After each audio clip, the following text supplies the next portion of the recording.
Welcome to BRK news. నేను మనోజ్. ప్రస్తుతం మనం జి నారాయణమ్మ ఇన్‌స్టిట్యూట్ కాలేజీలో ఉన్నాం. ప్రతి ఒక్కరిని ఐఏఎస్‌లుగా, భావి భారత పౌరులుగా తీర్చిదిద్దాలన్నదే వారి కోరిక. మనతో పాటు మాట్లాడడానికి ప్రదీప్ కొండిపర్తి ఉన్నారు.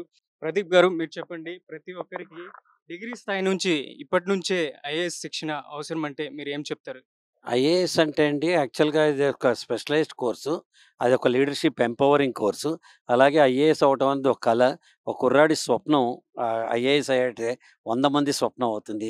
ఆ ఊరు బాగుపడుతుంది. ఆ ప్రాంతం బాగుపడుతుంది. నిస్వార్థమైన రాజకీయ నాయకులు స్వార్థపూరితమైన రాజకీయ నాయకుల మధ్య నిస్వార్థమైన ఐఏఎస్‌ని తయారు చేస్తే బ్రహ్మాండంగా ఉంటుంది.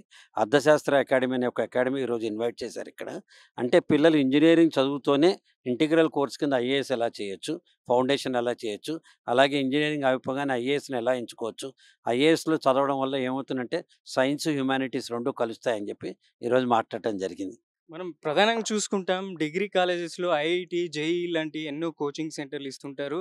వీళ్ళకి ఇప్పుడు హార్డ్ వర్క్ ఉన్నటువంటి పరిస్థితిలో ఇది ఒక ఐఏఎస్ కోచింగ్ తీసుకునేటప్పుడు హార్డ్ వర్క్ కాస్త ఎక్కువగా ఉంటుంది. దీనిపైన మీరు స్టూడెంట్స్‌కి ఎటువంటి ప్రిపరేషన్ ఇస్తున్నారు? అంటే అండి ఏది కూడా అంత ఈజీ కాదండి. ఎంత ఈజీ కాదు. ఐఐటీలు, జేఈఈలు చదవడం కూడా కష్టమే. ఇది కూడా కష్టమే. అయితే ఐఏఎస్ అనేది ఏమవుతుందంటే పిల్లల్లో మనలో అంతర్గతంగా ఒక బిల్డింగ్ కట్టాలంటే ఫౌండేషన్ డౌన్‌గా ఉండాలి కదా! అలా ఐఏఎస్ చదివే పిల్లలకి వాళ్ళ యాప్టిట్యూడ్ గాని, యాటిట్యూడ్ గాని వేరే రకంగా ఉంటుంది. రేపొద్దున వాళ్ళు ఏ విషయంలో ఉన్నా ఐఏఎస్ అయినా అవ్వకపోయినా చదివిన చదువు తమతో పాటు ప్రయాణం చేస్తుంది. కాబట్టి ఇది మంచి ప్రక్రియ. మనం చాలా వరకు చూసుకుంటున్నాం స్టూడెంట్స్‌లో కనీసం మినిమమ్ కమ్యూనికేషన్ స్కిల్స్ కూడా లేనటువంటి స్టూడెంట్స్ ఉన్నారు చాలా వరకు. వాళ్ళకి ఎటువంటి మీరు ఈ ప్రిపరేషన్ ఇవ్వగలుగుతారు?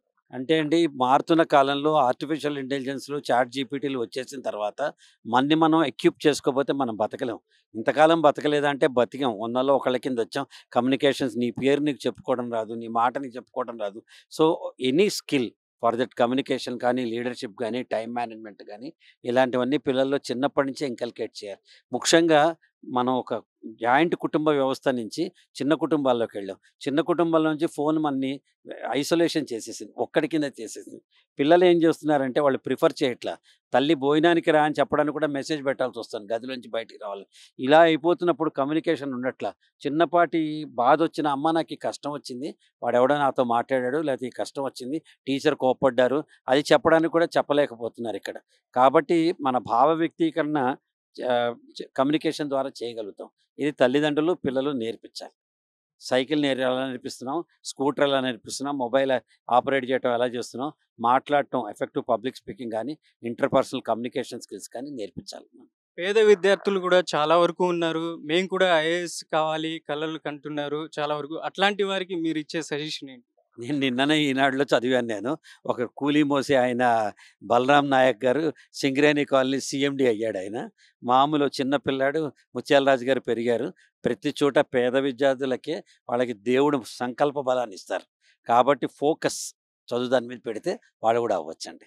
ఇప్పుడు చాలా వరకు ఇన్‌స్టిట్యూట్‌లు కూడా ఐఏఎస్‌లు, ఐపీఎస్‌లకి సంబంధించినటువంటి సివిల్ ప్రిపరేషన్‌కి సంబంధించినటువంటి కోచింగ్ సెంటర్‌లు పుట్టగొడుగుల్లా పుట్టుకొస్తున్నాయి. ఇట్లాంటి పరిస్థితుల్లో ఎటువంటి కోచింగ్ సెంటర్‌కెళ్తే విద్యార్థులకి భవిష్యత్తు బావుంటుంది, ప్రిపరేషన్ బావుంటుందంటారు? అంటే నేను ఇట్లాంటి వాటికి వెళ్ళమని చెప్పను కానండి. దాని సక్సెస్ రేట్ చూడటం, ముందు అధ్యాపకులు చూడటం, చెప్పేవాళ్ళకి స్టాండర్డ్ ఉందా లేదా? వాళ్ళు ఏం చెప్తున్నారనేది. ఇప్పుడు ఎడ్యుకేషన్ ఎలా అయిపోయిందంటే రీప్రొడక్షన్ కేంద్రాలయ్యాయి. ఐఏఎస్ అనేదేంటంటే జీవితంలో మనం పెట్టేది కాబట్టి కొన్ని మాత్రమే మంచివున్నాయి. అలాంటి వాటిని ఎంచుకోవాల్సిందిగా నేను కోరుతున్నాను. ఇది అని నేను చెప్పను. ఎందుకంటే నేను ఒక ఇండిపెండెంట్ మోటివేషనల్ స్పీకర్, యాక్టర్. నాకు అలా అని చెప్పట్లే కానీ మీరు ఎక్కడ ఎంచుకున్నా నీ భవిష్యత్తునిచ్చే దానిలో మంచిదాన్ని ఎంచుకోమని మాత్రం కోరుతున్నాను. Thank you sir. మనకు చెప్తున్నారు మోటివేషనల్ స్పీకర్, యాక్టర్ ప్రదీప్ కుండిపర్తి గారు చెప్తున్నారు. ప్రతి విద్యార్థిని భావి భారత పౌరులుగా తీర్చిదిద్దాలన్నదే ప్రతి విద్యార్థి యొక్క సంకల్పం. మా సంకల్పం కూడా. సెమినార్ స్పెషల్‌గా ప్రిపరేషన్‌లో ఇవాల్టి జి నారాయణమ్మ ఇన్‌స్టిట్యూట్‌లో మేము ప్రిపరేషన్ ఇస్తున్నాం. కాబట్టి ఎవరైతే విద్యార్థులు ఉన్నారో ఐఏఎస్ కావాలని కలలు కంటున్నారో అలాంటి విద్యార్థులకి మేము సజెషన్స్ ఇచ్చాం, ప్రిపరేషన్స్ ఇచ్చామని ప్రదీప్ కుండిపర్తి గారు చెప్తున్నారు. జి నారాయణమ్మ ఇన్‌స్టిట్యూట్ కాలేజీ నుంచి కెమెరామెన్ సత్యతో మనోజ్, బీఆర్‌కే న్యూస్.